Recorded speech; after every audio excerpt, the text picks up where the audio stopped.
everybody. Welcome to another IncGamers Podcast with me, Peter Parrish, and other podcasters. They are Tim McDonald. Hello. They are Tim McDonald. Hello. And also Paul Younger. Hello. Hello. Good day. Hello. Something that I noticed earlier today. I'm going to start with this because it's relevant. Because Paul, you just bought me Thief. Because we didn't get a review code of Thief. Shall so we you bought me spend one. some time talking about that soon? Yeah, we can get onto that, yes. Excellent. Absolutely.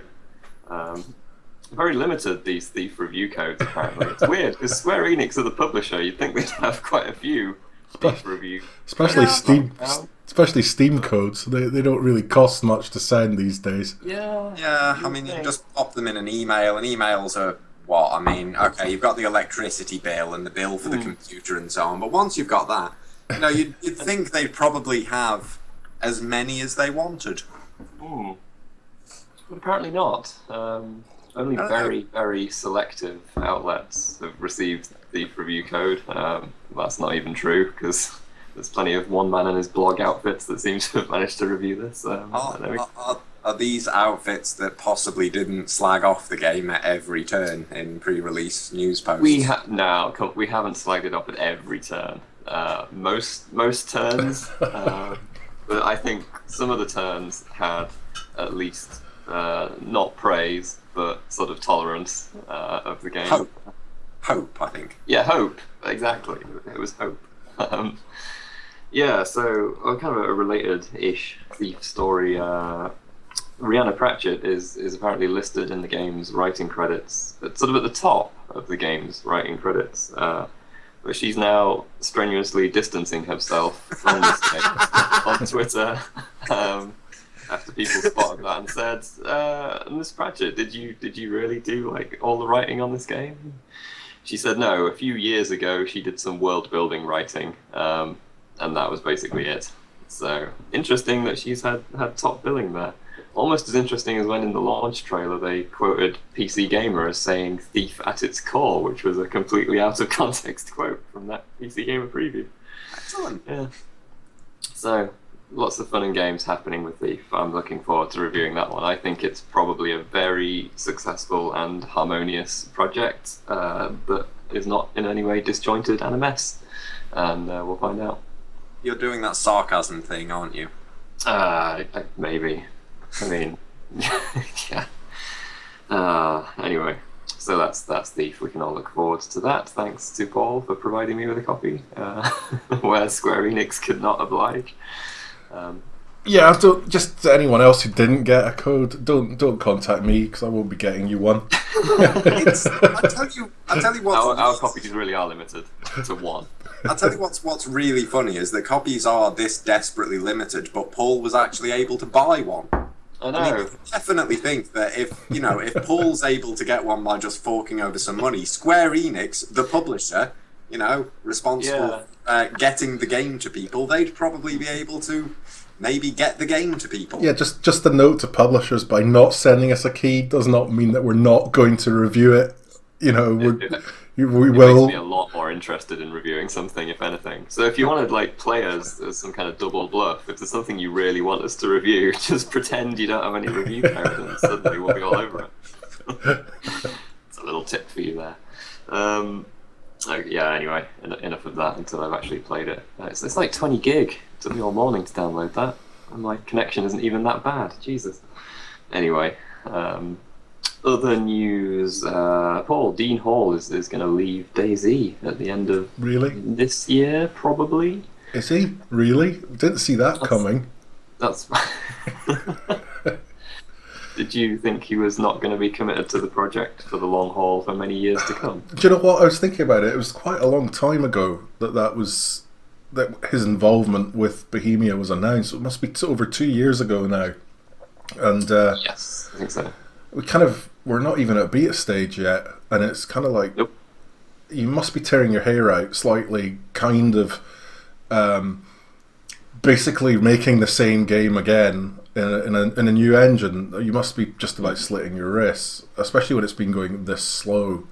I am not surprised one bit, to be perfectly honest. I mean, if you're a game designer, you're going to want to always push yourself with new ideas, and if you're stuck in this thing that's, there all the time that needs to be dealt with, and you're trying to get it out, you must be tearing your hair out. And I'm not surprised at all, actually, to be perfectly honest. What that means for the game now, I don't know. But I think there's a lot of disheartened people probably by from the news. So yeah, a bit disappointing.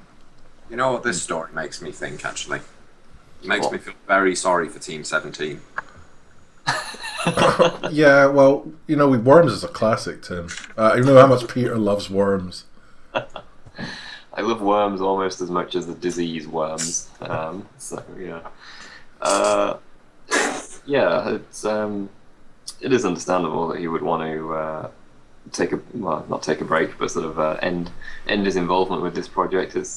He is going to be there for roughly another year, I think, or sort of 10 months or so. So I guess we'll see how the game is when he leaves, kind of thing. I mean, it's bound to be different after he goes, just because he is. While games are not made by a single person, he is kind of the public figurehead and face of the game. He's been in all the videos, doing all the interviews. It's his Twitter account that people follow for updates, etc., etc. So he is very much the sort of central guy there. Yeah, I guess I understand why people are upset. A lot of them were more angry than perhaps they should have been. Although I think they do have a point regarding the sort of early access angle. It kind of seems like he was thinking about leaving for quite a while. Possibly before this was even on early access, in which case maybe that should have been made clear to people, because it's kind of an important thing. I think if I was thinking about whether to buy DayZ on Steam, if I knew that he was going to leave in a year, I might reconsider that, or I might not care. I don't know. But the point is, it would factor into my decision. So I feel like people have a legitimate concern there. But I certainly don't blame him for wanting to head back to New Zealand and see his family and do new stuff, and like you say, making DayZ again, especially since it's still in the Arma 2 engine, must be a bit of a nightmare. Anyone else? Anything else to say on that? I don't understand because New Zealand's rubbish. Right. Okay. All the New Zealand listeners have just punched their screen and probably punched you, Tim. I've got nothing against New Zealand. Hang on a minute, Australian. I'm nationally obligated to say this. Yeah, I was gonna say as a sort of part Australian or whatever. Then yeah, you have to say it. I guess. Pretty much. My own actual opinions don't matter into it. I'm just contractually obligated to say that. I'm sorry, New Zealanders, but there you go. Tim, is the Australia-New Zealand relationship, is it accurately portrayed in Flight of the Conchords? If you've seen that, where the New Zealand consulate is a tiny sort of broom closet with Lord of the Rings posters up, and the Australian consulate are like these buffed out, golden haired bullies who just go around poking fun at the New Zealand people. Yeah, that's from my experience. That's basically 100% accurate. All right, okay, good. Got to ask, do you like my mug, by the way? That's nice. For people just listening, it's got a big star and it says Hello Kitty on it. Does it have a picture of the eponymous? Yes, it does. There we go. There she is. Got any Hello Kitty game news at all, Tim? Or? Not really.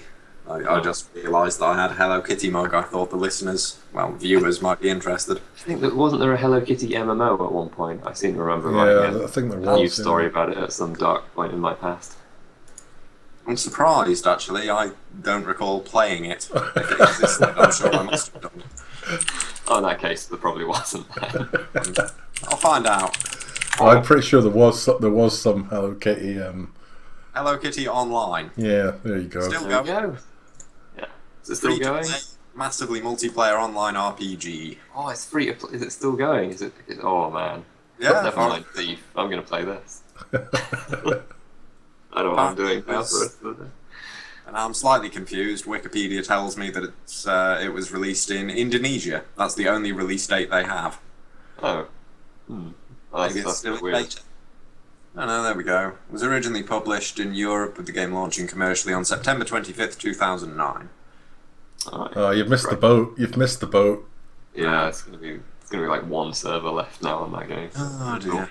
The really obsessive Hello Kitty people playing it. Just one little litter box to run around in. Okay, so yeah, DayZ, Dean Hall leaving. Daylight, the people who are making Daylight have announced that they're going to have some entertaining Twitch integration with this game where if you stream it through Twitch, people in the chat will be able to type in words and the words will make things happen in the game. The example that they give is if someone types in meow, you will hear a cat sound in Daylight. I remind you that Daylight is a horror game, so I'm not quite sure where that factors into anything. What happens if I just keep typing meow endlessly? They've covered this, Tim. They're way ahead of you. They say it's on a timer, so you can't spam it like a crazy person. Because that is, of course, instantly what everyone would think of doing, as you just did there. So when you're whispering "I am Satan" into the microphone, Tim, it will only happen once. Yeah. And this is obviously based on. I'm just going to gloss over Tim's satanic occult. Yeah, that was kind of out there. Carry on, Peter. What was I talking about? Oh yeah, I think it's based on the phenomenon of people playing Pokemon on Twitch. I don't know if you guys have sort of heard about this. Yeah, it's a sort of emulated version of Pokemon where people are typing in commands and stuff, and I think they're trying to anarchically get through the game / destroy the game via Twitch commands. I watched it one day and they were spending, I think, about 2 hours trying to cut one bush. And then I went back tomorrow, just had a look, and someone on my Twitter feed basically said, "Wow, they've just cut a bush." And I found myself wondering if it was the same one and they'd been there for 26 hours. Probably. That's pretty much how it works, I think, because there's like a small amount of people who are trying to play it properly, and then multiple thousands more people who are like, you know what, if we just walk this guy off the ledge, it'll be really funny, so we'll just keep doing that. Let's get rid of all the Pokemon. Although even coordinating that is difficult enough, because as soon as you press one command, someone else has done something else as well. Yep. Someone did the same idea and got 2-player Street Fighter 2 going by the same, controlled by Twitch commands. I bet that's good. I didn't see how well that worked, actually. I know someone was doing it, and it was up and running at one point. I'll have to find that again. Quite like this as an idea, though. What do you guys think? Having some sort of player interaction, external interaction in a horror game, so that seems quite a good genre for that to be implemented with, I think. I fully agree. I don't see a problem with doing it. Especially because it's supposedly procedurally generated, this Daylight, so presumably, I don't know, maybe you could take it further and the chat people could help like shape the level or something like that. They haven't said that's gonna happen, but that's just my idea. Yeah, there's all sorts of directions that you can take stuff like this. I mean, it's kind of like having a human dungeon master helping the AI create the game. I mean, if there's loads of other games this would work with, something like Left 4 Dead even. You could probably have some serious fun with that. Just typing tank into Twitch 20 times over. It'd probably have to be on a timer. Yeah, I mean, I don't see, particularly with games like that, with horror games, lots of people like to live stream them. It seems like a perfectly reasonable piece of integration, particularly if you can find something clever to do with it. Yeah, so it's kind of it's a sort of social gaming thing that I can get behind, because it means more than just sign up to our Facebook page, which you should do, by the way, at facebook.com/IncGamers. Actually, I do have serious distaste for this issue, but that's solely because I can't get fast enough internet to do live streaming.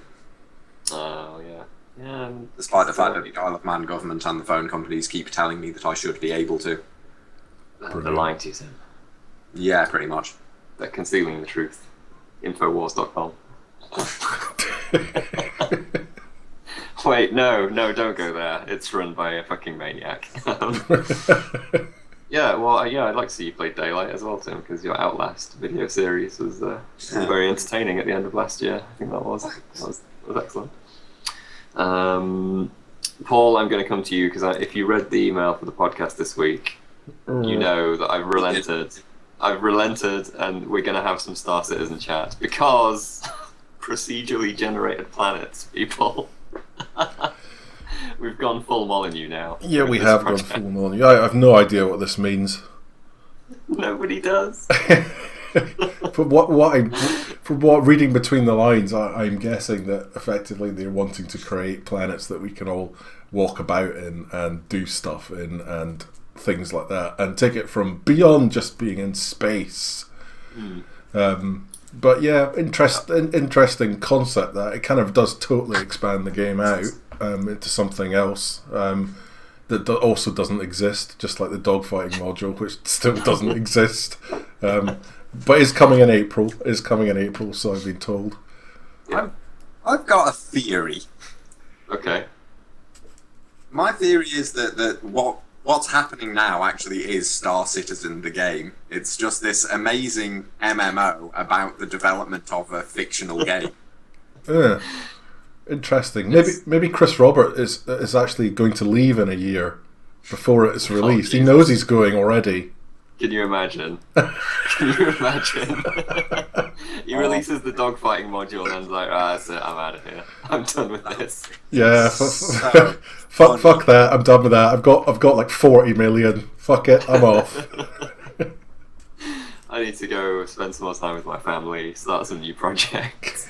Yeah, I want to become an indie dev with just me and my dog. I don't like all this money. It's too much responsibility, too much pressure. I'm going to go make a little 8-bit themed game. A platformer. Oh, amazing. Absolutely amazing. Well, presumably the procedurally generated planets are going to be for the sort of first-person shooter angle, which doesn't exist, of course. Yeah, but I'd like to see the sort of first person. It is so much Stardust and unicorn farts. I'd just love to see the first person cockpit myself first. The fact that I can't even get out the bloody hangar yet without. That's nightmare. To be fair, the hangar exists. I've seen that. I've seen you running around the hangar, Paul. Yeah, I have run around my hangar. I've looked at my fish. I've decided not to put any more money into the game yet. I don't want like the super deluxe hangar that I can run around in, or might drive my golf buggy around in, or anything like that, because nothing else exists beyond that. Sounds like you're making it up, but the funny thing is, I know you're not. Yes. So you can, in fact, buy a golf buggy. Star Citizen coming 2027. Oh, do you know what? I'll be so happy when the game comes out. You know, that and Elite Dangerous as well. But oh man, this early access kind of stuff is just doing my head in. This isn't early access. There's no. I know, but well, there's a hangar, I suppose. Yeah, I've got early... totally playable section. Yeah, well, it is playable because I can walk. I can walk my little man around the hangar. It's just like Gone Home. It's a walking simulator. In space. A bit less of a story, though. Have you found any notes, like love notes and stuff, in the cockpit of your space fighter that sort of says, "I'm going through an awkward teenage phase. I think I might love some ladies. Please explore the house to find more." Any of that at all? Spoilers? Don't even suggest it, because that'll be the 41 million stretch goal. We're going to team up with the Fulbright Company for a moving story about teenage love and noise bands and stuff. Girl riot bands. That's the word I was looking for. I want to see them license Sonic Youth for Star Citizen. Yeah. Oh, that'd be great.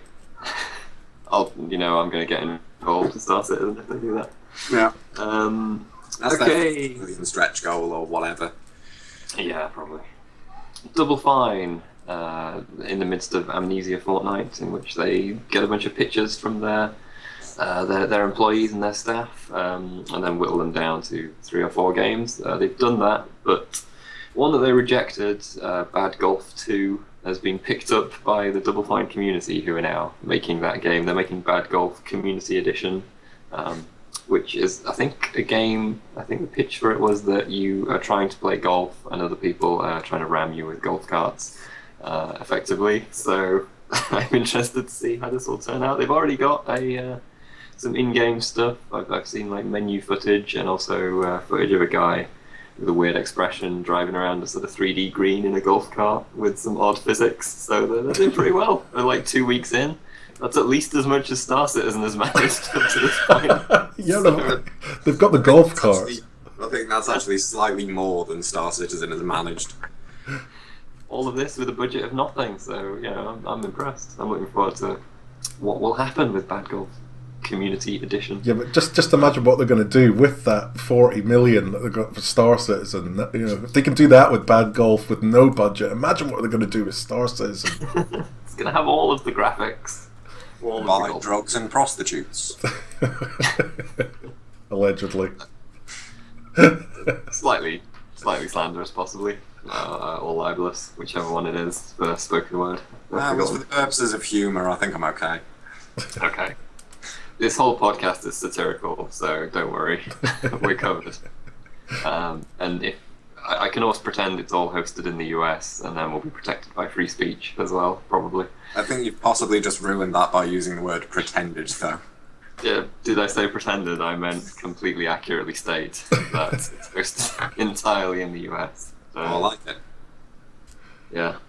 Is there any other news? Have I missed anything big there? It's been so dead this week. It's been really dead. Really dead. Am I hearing a cat? Yeah, you are hearing a cat. He's going mental. I'm sorry. I'll give you some news. The Diablo 3 beta closed yesterday, which was really totally out of the blue, actually. Didn't Diablo 3 come out ages ago? No, sorry, the expansion, the Reaper of Souls, or the Souls of Reapers, or the Reaping of the Souls, that's now gone. That was kind of a bit earlier than everyone expected. It was completely out of the blue, and this is apparently because the 2.0.1 patch for the core game is going live today. So that basically means that some of the features that are coming up in the expansion to improve the game will be going live for the people who don't have the expansion. So the improvements to the game are already starting from today before the expansion's out on the 25th next month. But still, we weren't really expecting it actually to finish without any kind of fanfare or anything like that. Oh, and just while I've got everyone watching as well, you can go to the launch party of Reaper of Souls if you check the site. We've got tickets to give away for that. So if you're in LA and you fancy hanging out with the Reaper of Souls lot and Blizzard and stuff, do enter. Indeed. Don't worry. So yeah, there was no warning for this then, was it? It just just down. Pretty much a forum post going, oh, that's it, folks. Shutting down today. 5 hours to go. Fair enough. On related Blizzard news, well, this isn't actually news, but am I the only one who completely forgot that they'd announced another expansion for World of Warcraft? Someone was talking about World of Warcraft at me the other day, because they were talking about World of Warcraft, so I obviously wasn't paying attention. And yeah, I thought, I wonder when they're going to announce another expansion, and then I remembered they did. Well, yeah, what they're doing with it, what they've been doing this week is they've been, in the expansion, all the character models are getting improved. So this week they've been revealing all the different the improvements to the models. I wouldn't say the dwarf female is looking hot or anything like that. I would. Still as minging as ever, but you know. That's dwarfist. So that's what's been going on. No, it is still coming, Tim. Your friend was right. No, I'm sure it's still coming. It was just I know they announced it sort of last year, and I'd totally forgotten that it was happening. Yeah, just completely. I kind of only knew this because of Activision's like accountancy call thing where I think they mentioned it. Do you know, I tend to turn off when I see MMO news. It all kind of blends into one thing. It's kind of weird. Maybe they're all just one big MMO all along. That's what they've been. Games. We've played some games this week, I hope. I've played some games. Tim, have you played some games? I probably played games, yeah. Okay. Tim's been playing. It sounds like something I would do. Tim's been playing Hospital Simulator. Yes. No, he hasn't. He didn't get that far. It was just ambulance. I could only go up to the paramedic level. He didn't get the full operation achievement. No. That's good. And what game was it, Tim, that triggered this this medical condition? I'm not going into details, but for any listeners confused, kind of had to call an ambulance on Sunday night. I was a bit sick, and I'm still kind of recovering. I don't know. I wasn't sure if you wanted to talk about it, but then Paul just did. So that's why I'm just kind of giving minor details and quickly moving along. Yeah. Strider, the Capcom remake, reimagining, reboot, something of the considerably aging arcade SNES, NES, Mega Drive, Genesis title, which has you as Strider Hiryu, who is a ninja with an energy sword. He cuts people in half and backflips off walls. It's great. Good. Have you played the original? One of the originals? Does it compare? Does it live up to the Strider name? For the most part, yeah. It's a different sort of game. I mean, Strider on the arcade and the Mega Drive and the SNES was a very arcade game. It was a side-scrolling action thing where enemies would continually spawn on either side of the screen and run at you. Strider on the NES, on the other hand, was a bit more Metroidvania-ish, which is what this is, surprisingly enough. It sort of follows the same plot as the arcade version, where you're infiltrating Kazakh City to assassinate Grandmaster Mayo. Simon Mayo? Why are you killing Simon Mayo? Yeah, how's he going to do the drive time show if he's dead? Yeah, and the film podcast with Mark Commode. I don't like this game. It seems mean. Oh no, it's terrible, isn't it? You run around a city which is fairly open. You get upgrades. You can backtrack and access new areas and get new upgrades. And you cut a lot of people in half with an energy sword. It's quite good fun, honestly. There's nothing overly spectacular about it in terms of either the combat or the platforming, but there are a couple of nice touches, and what it does well. It's a solid little Metroidvania game that's absolutely worth the time it takes to play through it. It's good fun, except for the bugs. Except for the bugs. What kind of bugs were there? Some interesting issues, like the first time it only works every 2 attempts I try to run it. The first time it just loads a black screen and I have to open Task Manager and manually close it. And then if I open it again, it works perfectly. Which is a little bit odd, perhaps. It doesn't play nice with the Steam overlay, so if you try to take screenshots, it crashes. I think it crashed once when Paul called me on Skype at one point. It doesn't play very nice on the PC. When it works, it's fine. It just doesn't like your PC doing literally anything else. It's a very jealous game. Yeah, it's judgmental of you if you're trying to do something else. Why aren't you giving me your full attention? Don't you like me? It's really insecure. That's pretty much the impression I get from it, which is a shame because it's really good fun. There are some wonderful little things you can do. It starts off fairly weak because you have absolutely no upgrades and all you're really doing is holding down forward and mashing the attack button repeatedly. But you get some neat stuff later. You get all sorts of upgrades for your sword that change the beam different colours, which have different effects. Like you get a blue one, you hit enemies with it and they freeze into a big ice cube, which you can then use as a platform. So you can kind of use that to create extra paths to get to other areas, which is necessary for some of the more hideous platforming sections. There's a lot of neat little touches like that. There's perhaps not as much variety as I'd like, but being that it's a small title that's on sale for like a tenner and it's a decent Metroidvania game, I'd say it's probably worth the punt if you can put up with the bugs and various problems on the PC version, which I'm kind of hoping that they will hurriedly fix. Do you fight a robot gorilla? This is my last question. Yes. You do? Oh, good.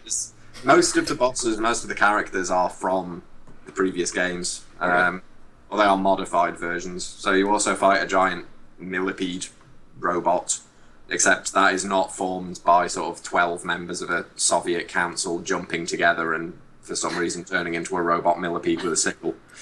Yeah, Strider was a bit weird. Yeah, a little bit, perhaps. There is a giant gorilla. I won't spoil it, but yeah, most of the recurring bosses or famous bosses from previous Strider games make an appearance of sorts. Excellent. Paul, played anything this week? Oh, I've tried to. Server database things? Well, I've tried to play numerous things this week, and all things have failed on me miserably. I was back in Planetary Annihilation last night, which was just running like a dog. So much so that I thought I'm just going to wait for the next update, which is due, I think, in the next few days or so. So I ditched that, and then I got intrigued.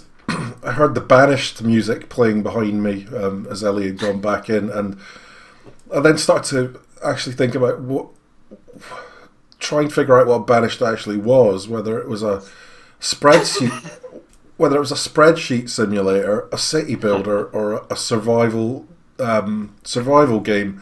And I've really been having trouble with this one because, as I mentioned the word spreadsheet simulator to Ellie, she was going, you know what, you're absolutely right. All I'm doing is actually watching the little numbers and moving the +1, +9, up 1, down 1 on the thing. And the only time I'm actually looking at the game is when that bit's sorted out and I have to put something down. And then I was intrigued by a lot of comments from because I went off to go and look for some fix or something for it, and then I was intrigued by other people's comments who've been playing it.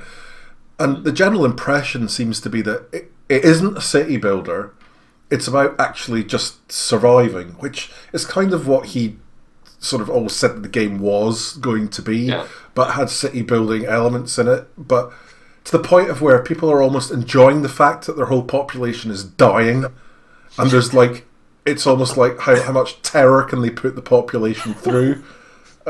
So I'm so torn on what I think of it and what other people are actually thinking of it and what they're getting out of the game, because I know after playing it for 2 weeks that by now I would be completely bored because I would have done everything.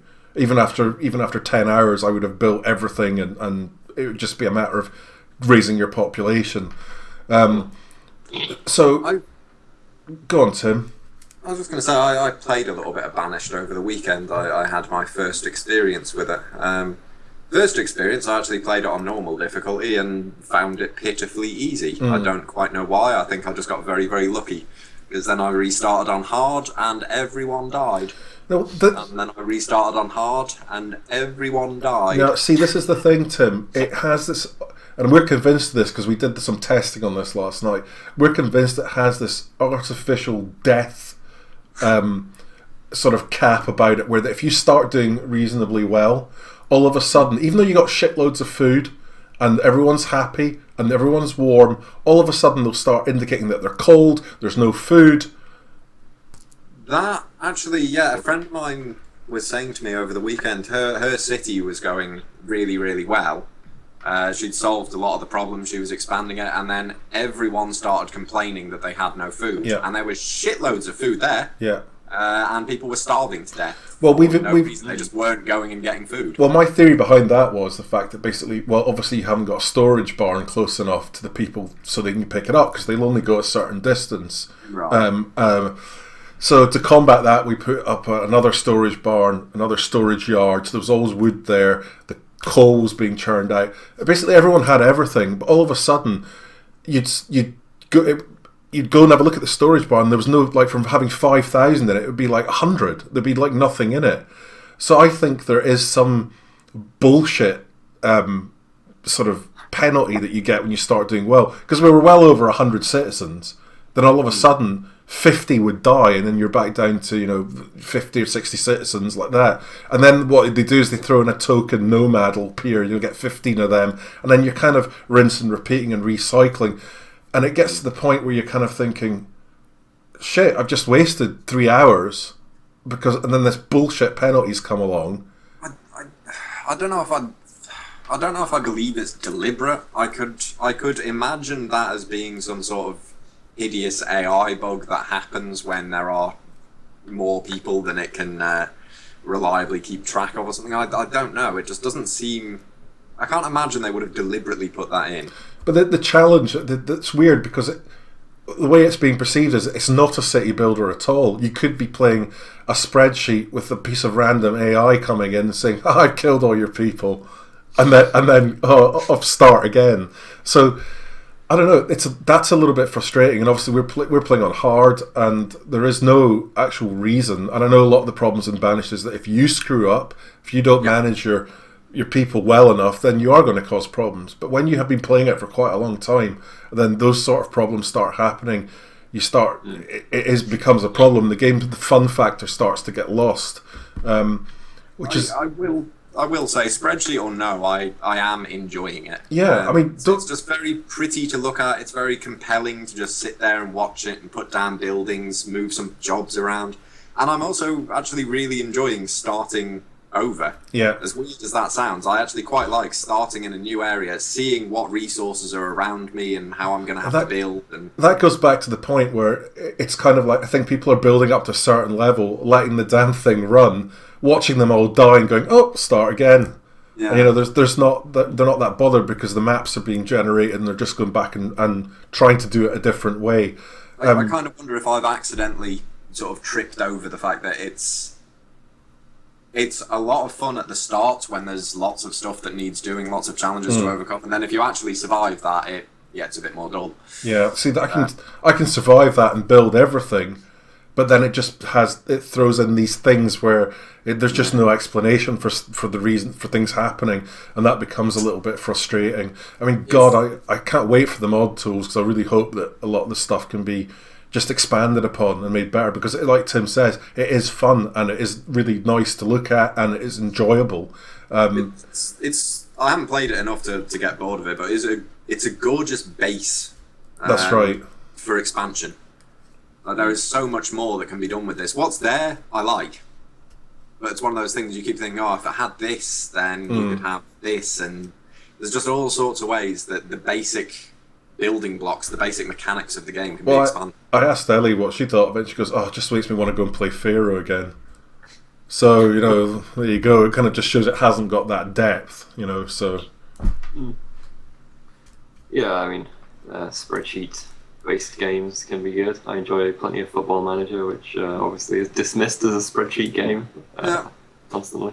I think although in that, when you start doing too well, your players don't start mysteriously dying, so that's a bit different, I suppose. Well, they're seriously asking for more money. I think based on this conversation, I think I can conclude that Banished is probably a death simulator. Yep. It's just a game about trying to avoid a death spiral for as long as you can.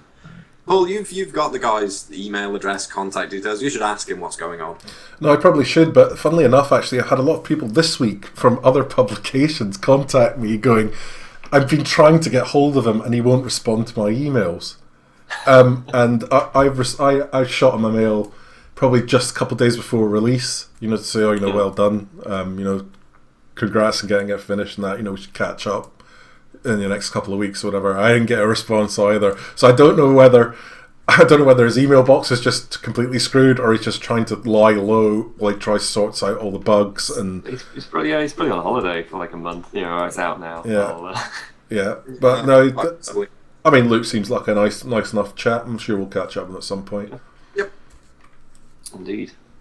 I had a good segue at one point when you were talking about avoiding death spiral, which is because I've been playing Dead State, the early access version of. I played a couple of early access games, but Dead State most recently, which is the Kickstarted game that was made by Brian and Annie, possibly Mitsoda. Brian Mitsoda you might know as one of the writers on Vampire the Masquerade Bloodlines, which this isn't very much like, but that's what he's probably known for. It's a kind of turn-based zombie survival RPG settler management kind of thing. Combat from Fallout, sort of base construction and maintenance from State of Decay-ish, in the sense that you have to go out on little sorties into the local area to get parts and medicine. The sort of first mission it sends you on is to go get some parts to mend a fence, because you're all holed up in a school, which has a bit of a hole in the fence, which isn't very helpful if you're trying to protect against encroaching undead. So you have to go and do that. And it is, Tim, you played this as well, it is pretty early access, in the sense that quite a few bits are missing. Like you don't even get like the character development screen. I think that's coming in the next update. It's very much just sort of the introductory first 7 days, I think they're calling it. So it's basically the first 7 days of the game, introducing you to the mechanics loosely. It does kind of have a few hard locks every now and again, and bits and pieces that aren't implemented. At one point, I got all my medicine stuck on someone back at the school base, because while you can trade equipment between people while you're out on missions at the moment, you can't trade with them back at the base. And the lady who had all my medicine, because she's... I was going to say she's a doctor, she's not actually, she's training to become a vet, but needs must in the apocalypse. Yeah. So she had all my bandages and stuff, and she said, I've got really bad migraine today, I don't think I can be very useful on the mission. So I was like, I'll take the day off, it'll be fine. But then unfortunately I can't get the bandages back off her, so I'm kind of stuck on this day with no healing equipment.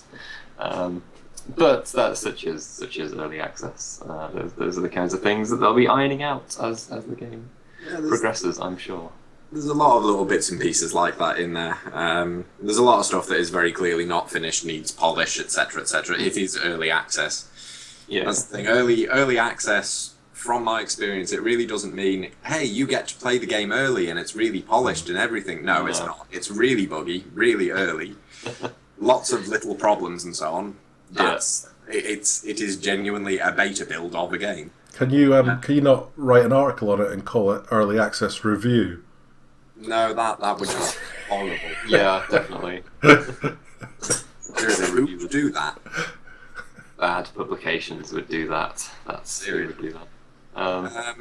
But yeah, there are a load of really clever little mechanics in there that I like. I think first time I spoke to you about it, Peter, I think I mentioned that I had one fight where I was kind of sandwiched between bandits and zombies. I managed to knock out one of the bandits and flee into a room, and the zombie started munching on the bandit, because the downed bandit was far closer than my running away people. So we killed the zombie, and then I started exploring, and because the bandit had been bitten, she then got back up as another zombie and started attacking me again. There's loads of cool little interactions like that I really, really like. I like as well that pretty much all the weapons seem to have alternative attacks to them that will kind of do different things. Like one of my guys has got a massive sledgehammer, and I think one of the special attacks basically increases the chance that the person I hit will kind of have the dizzy status effect, basically, which then will kind of prevent them from attacking me particularly efficiently, which is all good. I like the sort of interactions between your party characters that you have back at the base as well. It's sort of only hinting at this in the early access version, but there's obviously going to be a great deal more of that, because the vet lady, her mother, is very insistent that you don't take her out on missions with you. So it's kind of like, do I keep this other party member happy by not doing that, or do I take my medic with me? Which wasn't a very difficult choice, I have to be honest. But you do also have the flip side. If you opt to take the mother with you, then the vet lady basically says, "Look, can you please stop taking my mother out because it's dangerous? You're throwing her into these dangerous situations and sending her against all these bandits with a baseball bat. Can you please stop doing this?" Yeah. Whatever happens, someone's going to get pissed off because you have so few survivors to begin with that you're going to have to take one or the other of them. Or both. Maybe that'll be doesn't. It's not so much a game, from what I can tell, about making everybody happy. It's a game about spreading the misery around as thinly as you can. Yeah. I also like there's a lot of food items that you find that are not. Basically, you find like insects and rats and stuff. And at the moment, I'm finding enough canned goods where I'm not having to dip into those. But I get the feeling that later on, it's going to be, well, guys, this isn't going to be great for morale, but it's rats for dinner again tonight, or apocalypse chicken, as it calls it in the item description. Yes, I do love that. I love the effect as well. You can use it as food, but it lowers morale, which that's absolutely. Basically perfect. Whereas other things that you find, like toilet paper and basic games and stuff, will raise morale. If you bring them back with you, it's like, oh, I've got a book to read. Excellent. That'll keep me happy for a while. Yeah.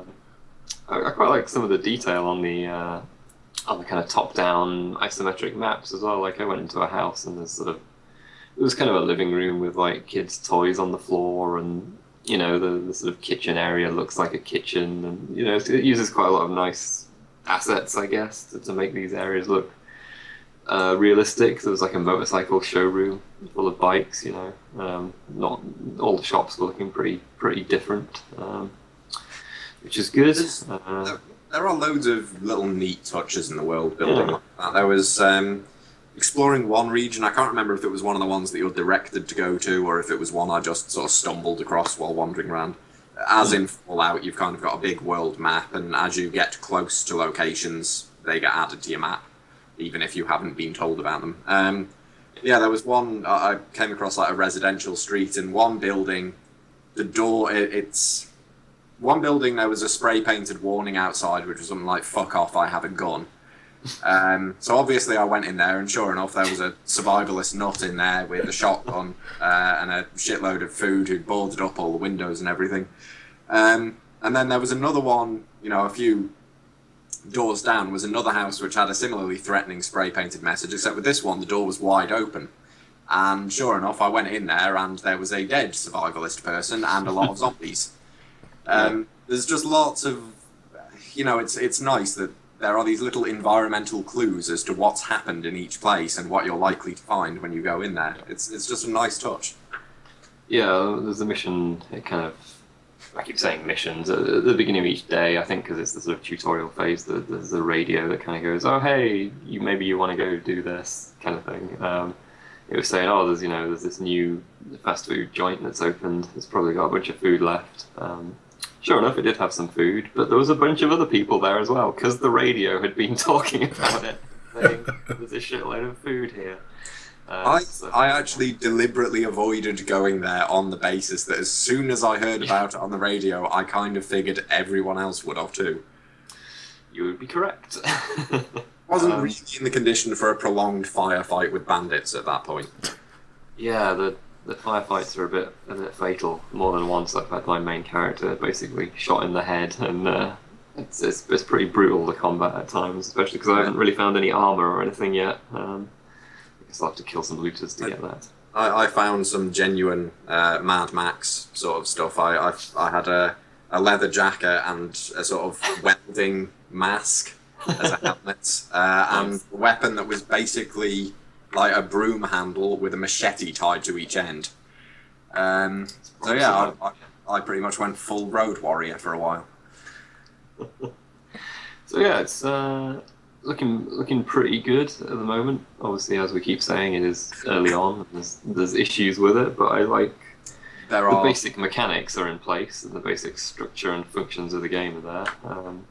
And I'm liking what I see from those. I like that there's kind of a noise mechanic as well. If you start firing guns everywhere or smashing in doors, then you'll get kind of a decibel rating that will attract other people. And if you're more quiet about things, you can kind of get the jump on people in combat and stuff.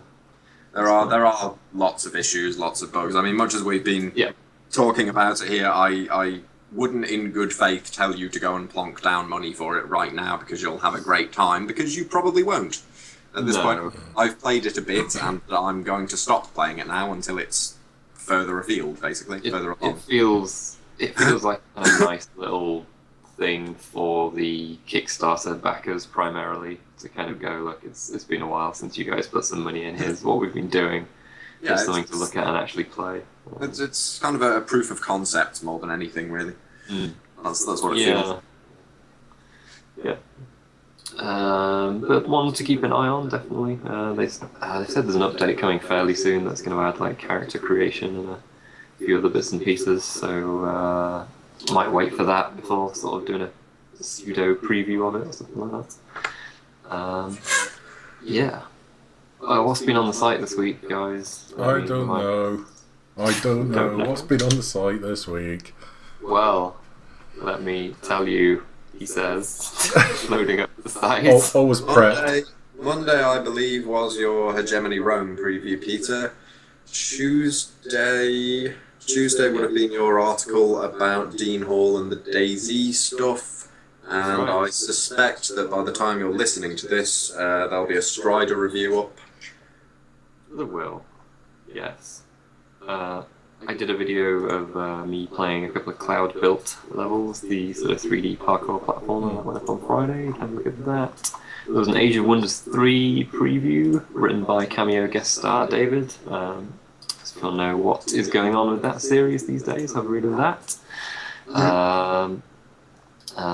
You did like a guide to Banished, didn't you, Paul? Wasn't that between podcasts? Yeah, it was probably around Wednesday. Actually, the last time podcast went out, so it was just a few tips to help people get started. I mean, probably most people will know what they're doing. Actually, no, probably won't after reading the comments, but I have no idea what they're doing. So you can go and check that out. There are a few tips there, bits and pieces that I've picked up, and tips that other people have sort of imparted to me. Since the game came out, but it's worth a look for sure. Yeah, it was top of the Steam charts for a while, so a lot of people bought it, and that means a lot of people who maybe aren't familiar with this type of game also bought it. That's why he's not answering his email. If it was top of the Steam charts, he must have made $1 million, and he's just fucked off. Good on him. It's like Leah said, he's on holiday for a month. Yeah, maybe with his laptop doing a bit of update work, but basically sunning himself, perhaps. That's probably not true. It's probably harder work doing more coding. A well-deserved break after however long he's been working on the game. Though 3 years. I think a little holiday is deserved. Yeah, I hope he's on a break, honestly. There was also our Titanfall preview, our kind of joint preview on a video of us playing it poorly as well. If you're missing the beta and want to have a look at that, you can do. Coming up on IncGamers, nothing. Coming up, Strider review. There'll be a Thief review, obviously, in like 20 hours or however long that is. Yeah, I'm going to start looking because my Planetary Annihilation thing has just gone a bit foobar. I'm going to start looking at EverQuest Lammer. Oh, I tell you what, I am going to be trying today, and that's the new Renegade X. Reboot of Renegade, CNC Renegade, because Renegade X looks pretty fun, so I'm going to be trying that tonight actually, so I might try and get something written for that. Tim, you had a comment about CNC Renegade. Yeah. Get out, Tim, leave. Oh, Tim's not going to tell us what his comment was. What, Renegade was dreadful. It wasn't dreadful, the multiplayer was good. Multiplayer was fucking awful as well. The engine was so unbelievably bad. I've goaded you into this discussion. Yeah. Well, this should rectify that. I'm hoping. I haven't played it yet. I'm going to try tonight, but it does look good from what I've seen of it. So I'll be playing that tonight, I think. Well, if it doesn't have invisible walls everywhere, it's not authentic. Okay, I'll keep that in mind too. I think even though the piece itself was embargoed, we can probably say that we were supplied with South Park review code, so we'll actually have a South Park review up when that embargo breaks. There's actually a ton of games sitting around that need to be dealt with, which we'll have to deal with. I shall deal with that.